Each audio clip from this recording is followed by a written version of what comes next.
Women educators are natural givers, pouring into their students, their families, and communities. But what about pouring into you? This is the Educator Sanctuary, where we help you ditch the guilt and unapologetically put yourself at the top of your list. I'm Dr. Leah, educator, mindset coach, and your guide to creating a life where you align with your purpose and reclaim your power. So if you're ready to set boundaries and step fully into the woman you're meant to be, you're definitely in the right place. Let's get into it. Hey, and welcome back to the Educator Sanctuary, where we have big conversations, mindset shifts, personal growth, and all the things that help you live and move more intentionally.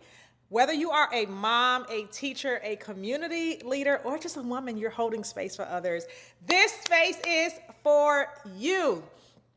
Listen, before we dive in, I absolutely want to pause and celebrate a milestone, because we just crossed 500 downloads in 5 months on this podcast. And I don't know if you all think that is a big deal or not, but for me, that is a big deal. Literally, just so grateful. And if you do not know what a download means, let me explain, because guess what? I actually just learned this a few months back myself. So a download happens actually every single time someone listens to an episode. A lot of times we attribute download to just being like one thing. Oh, I downloaded the podcast, or I'm following the podcast, is what I think some people thought. I'm following the podcast, so therefore I've already downloaded. No, a download is every single time you or someone listens to an episode. Not when you hit the save button, not when you follow the podcast, although those matter so that you can be up to date. But if 4 people listen to all the 25 episodes that we have, that would be considered 100 downloads. And now with 25 episodes out, that means people are actually listening and returning. So that is a big deal. One thing I did in the beginning is I did ask a couple of family members and friends, but for the most part, I have just been posting on Instagram, on TikTok, sending this out an email, and it has been completely organic growth. I am seeing people from, I think it says 65 cities and 3 countries. So I am super excited about that. So whether you are listening for the first time, thank you. And whether you are returning, thank you. Honestly, you have no idea how much this means to me, how full my heart is, and how much I actually do want to cry, but not because I'm sad, but my heart is just completely full because God gave me this vision, the name. Everything has been coming together, and I'm sharing my personal stories, and I'm being transparent, all in the effort to be able to help you listening to this show. So thank you, thank you, thank you. I am so grateful that you are here. Now, today's title is How to Stay in Your Personal Power When You Feel Like Everything is Falling Apart. And I'm just going to be transparent at the top of this episode and tell you that I am in a place where I am staying in my personal power when everything feels like it's falling apart. In the midst of me celebrating these 500 downloads, and I've gotten a couple emails from other people saying, hey, we love your podcast, and some other stuff going on, there's been stuff going on in the background. And so when we talk about what personal power actually means, like how to stay in your personal power, I am not talking about being strong for everyone else while you're quietly falling apart inside. Okay? That's what I used to do. But I am talking about building up your inner strength, the energy source that you tap into when you need to get things done in your personal life, in your purpose, in your profession. It is really that mindset that keeps you in alignment and helps you respond and not react to what life throws you.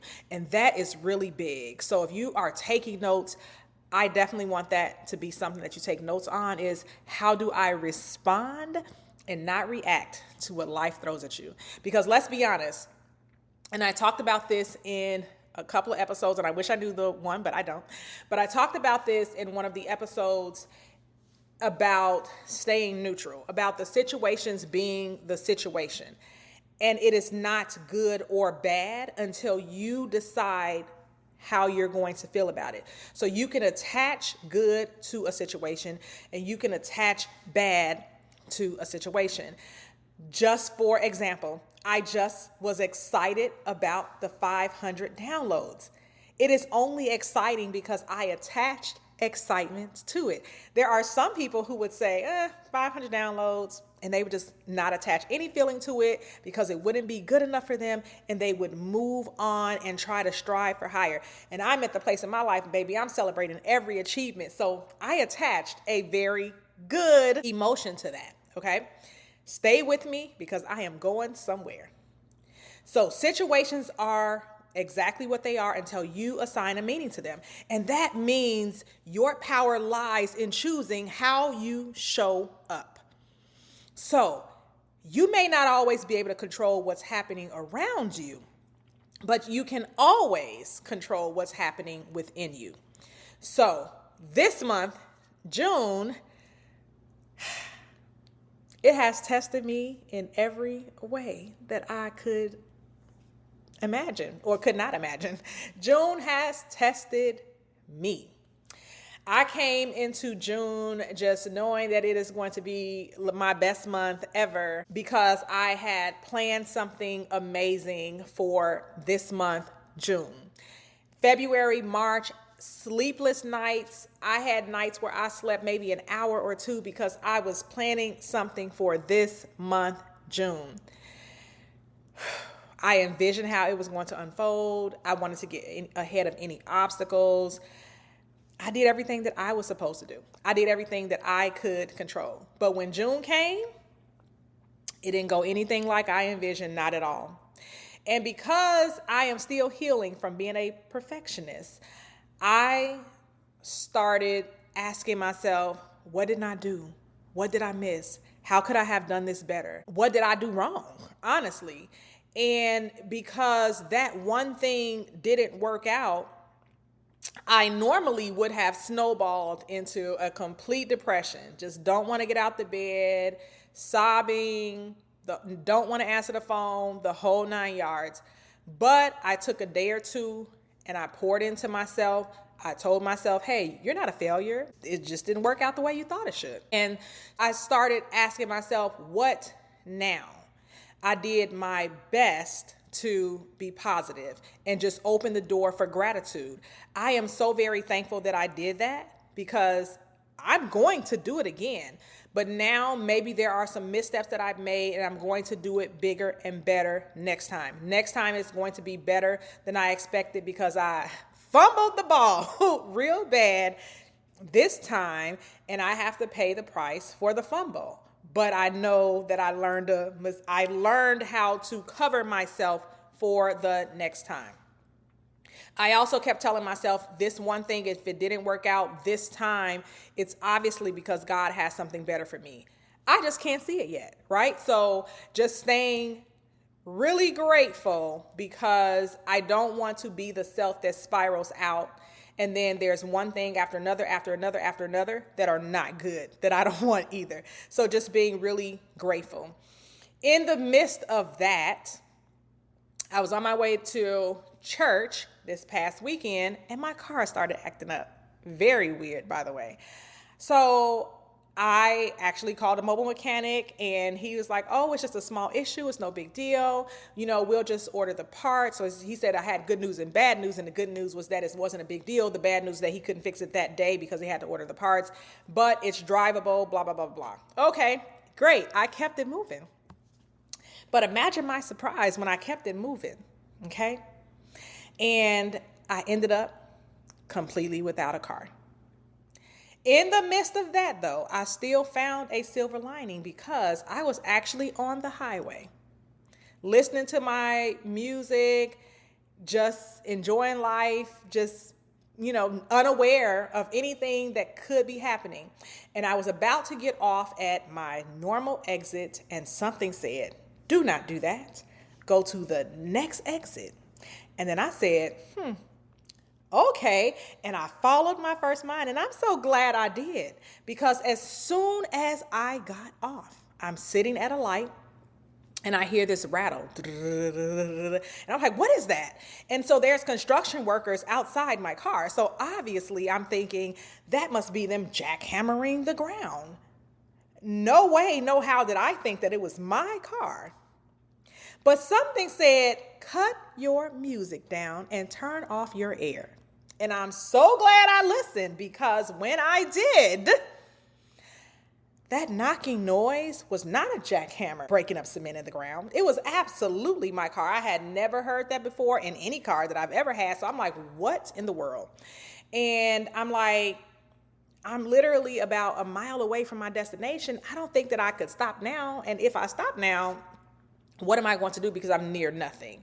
And so I accelerated the car, and all of the lights came on. The engine light came on, the traction light came on, and I'm like, oh my God. And I just kept praying, Jesus, please, Jesus, please, Jesus, please. So I get to my destination of where I was going, but that was only destination 1 of 2. The second one actually being very important. But I get to my first destination, and I was just very overwhelmed, especially because not good timing. It's not good timing at all. I do not live in a walkable town. You absolutely need a car here. I do not know that many people here to get to the things that I have to do, but glad it's summer. Glad that I have time to figure it out. Glad that I'm not responsible for going to work tomorrow, but also overwhelmed. It's summer. I don't work over the summer, y'all. So I'm like, oh, getting a new car in the summer was absolutely not on my bingo card, not in this economy, not with these interest rates, not with these tax surprises. And so I'm like, my God, the plans that I made for June did not work. My car in June is not working. The timing is absolutely not working. And yet, in the midst of it all, when I got out of the car, I just kept talking to myself. I literally had tears that I know that wanted to come up, and I kept breathing my way through, and I kept saying, this is not a bad situation. The situation is just a situation, and it is not bad unless I choose to feel bad about the situation. And I just kept breathing into that moment and saying, the situation is the situation, and I'm going to lean in it as a neutral situation. God obviously wants me to have a better car, okay? It was nothing wrong with the car that I had, but he obviously wants me to have a better one. The same way that my plan for June didn't work out, and I'm like, okay, God must want me to have a different plan for this. God must want me to rest. God must want me to do all of these other things that is better than what I expected, and that is the attitude that I chose to take about my car. In the midst of it all, I made a decision. I'm going to control what I can. I'm going to ground myself. I'm going to choose faith over fear, because I know that God has a better plan. And it's nothing else that I can say. I just kept leaning into that. The me a year ago, baby, I would have shut down. I would have gotten stuck in the why me cycle. But this me, this version has learned God does not like murmuring and complaining. If you are in a wilderness season, and you are going through wilderness activities, the murmuring and complaining will only keep you in the wilderness. I learned, okay? So this me, this version of me, I anchored myself. I prayed. Well, first of all, I just went to sleep. I was like, let me just get home and go to bed. And I just slept. And then once I woke up, I turned on my worship music that I love. I prayed, I tapped, I journaled, and I chose to see the situation as neutral and shift my meaning of it, because I am just holding out on faith that God, I know you have something better. Your promise is yes and amen. Your promise is abundance. Your promise is all these things shall be added unto me, and just holding him at his words. So the 3 ways that I have condensed this to talk about in terms of how to stay in your power is, 1, to use your faith as an energy source, not just a belief system, but an energy source of how you live, move, and breathe through circumstances. Whether it's your prayer, whether it's your breath work, whether it's your worship, whether it's your meditation, Your faith is your fuel, so let it charge you up before you go back out into the world. Spend that time with yourself and use that to energize you to go back out and do what you were called to do in relaxation, in peace, in knowing that it is all working out and unfolding better than you could have ever expected. Control what you can, but release what you can't. I cannot fix the situation for June. I cannot fix the situation for my car. I don't even know how to do. Listen, the mechanic was asking me, what's wrong with the car? I said, sir, I know how to do three things. I know how to put air in my tire. I know how to put gas in my car. And I just learned this year how to check the oil. Anything else you're asking me is a wash. Like, I don't know. I can take you a video and that's all I could do. So I can't fix anything.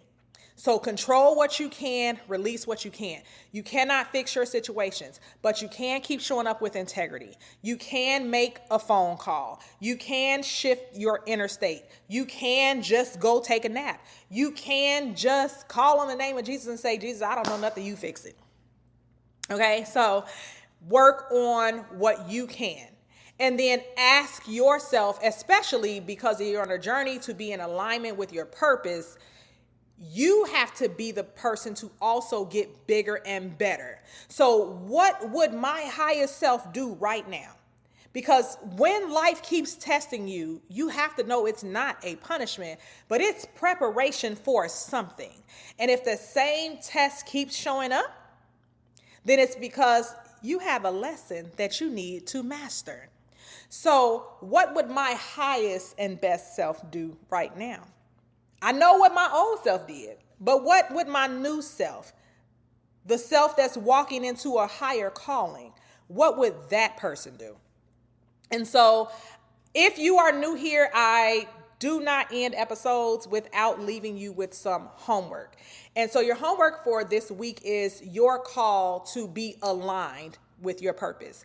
So one thing that I would like you to do is name the situation that feels like it's falling apart in your life. Is it a relationship? Is it your finances? Is it your career? Is it your kids? Like, name the thing that feels like it's falling apart in your life, and then write down how your highest and best self would respond. Not the you who would respond today, not the you who would respond last year or 5 years ago, not your triggered self, but your elevated self. How would your elevated self choose to respond to a situation? And then take one small action in that direction. You don't have to take many. You just take one step, and I am sure that you will be led with the rest. The other thing is releasing, knowing the outcome. Lord, talking to me, releasing, knowing the outcome. I am a solutions person. I always want to know the answer or feel like I have the answer to pretty much everything. It is very scary to me to not know how a problem is going to be solved. But when you're trusting that something is going to be bigger than you have imagined, it also means, baby, there's no solution that you can even put on the table that's going to be better than the solution that's already made for you. Because if God is shifting something in you, if God is shifting something in your life, then it is obviously for your good, and it's nothing that you can do that's going to be better than what He can do. So I'm going to leave you with that. If this episode resonated with you, I would really love it if you would just go back and listen to 1 or 2 more episodes. This would actually help us get to our 1,000 downloads, and it keeps the show growing. It keeps us being able to bless even more women out there. And if you haven't already, please leave a rating or review on Apple Podcasts, Spotify, or wherever you're podcasting. It doesn't have to be long. It can be a quick, hey, this helped me today. It really would go a long way. Before you leave, I do want to give a closing affirmation. So if you stayed this far, this is your treat. And so the affirmation, you can breathe into it, take a few minutes to go ahead and close your eyes and breathe. Inhale 4 seconds, out 4 seconds. You can do that a few times to make sure that you are grounded. And then you can say the following words: even when life feels uncertain, I am kept. I release what no longer serves me. I trust that what is falling away from me is clearing a space for what's better for me. I hold my power with grace, peace, and purpose. I am whole and I am being rebuilt stronger. I am grounded, I am guided, and I am growing through every shift. Please remember that you've got this, even when it feels like you don't. Hold on to your power, stay in alignment, and remember that God is not done with your story. Ooh, I'm about to cry right now because one of my favorite songs is More Than Able. It's by Elevation Worship. And one of the parts in the song is one of my favorites. I listened to that on repeat when I drove from Indiana to Florida. But there's so much more to your story. God is not done with you yet. And before I tear up, that is the end of the podcast. Guys, thank you so much for listening, and I hope to see you in the next episode. Bye. Thank you for joining me in the Educator Sanctuary, where we create a space for women educators to reclaim their power and prioritize themselves unapologetically. If you've loved what you've heard, please do not forget to subscribe, leave a review, and share this podcast with other amazing women who need to hear this message. Until next time, remember, you are capable, you are powerful, and you are absolutely worthy. You've got this. Talk soon.